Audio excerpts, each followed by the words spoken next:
In case you missed some heavy-hitting headlines from screens both big and small, we've got you covered. Here are some of the biggest news stories from the world of Hollywood.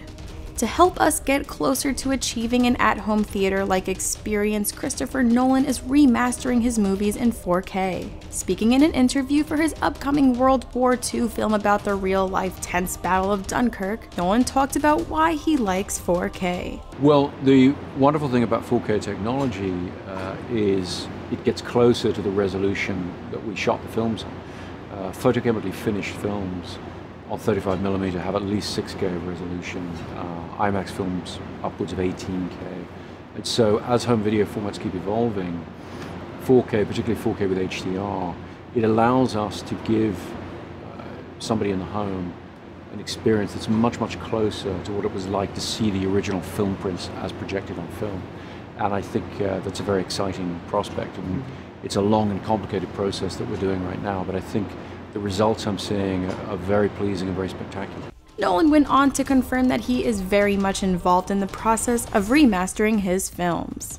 SpiderMan Homecoming kicked off its theatrical run to $256 million worldwide, making it the third biggest opening weekend of 2017 and the 31st biggest opening weekend of all time. Domestically, the film pulled in $117 million, with another $139 million coming in from overseas markets. The movie shows that Spidey is still kicking even after being rebooted 3 times in less than 20 years.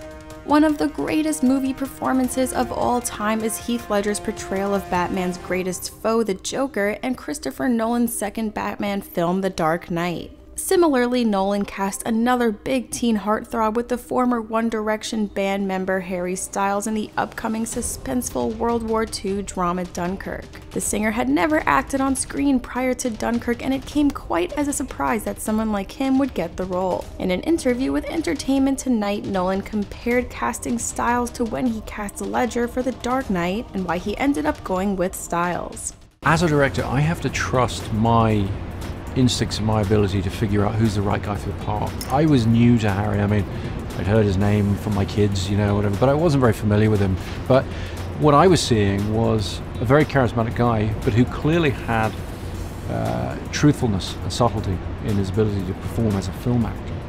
And, you know, I mean, when I cast, you know, Heath Ledger as the Joker, it raised a lot of eyebrows and caused a lot of comment. I have to trust my instincts, and Harry was perfect for this part, and I think he pulled it off with incredible grace and reality. And that's it for yesterday's biggest headlines. Make sure to stay zoned into Game Zone for all your latest movie and TV news.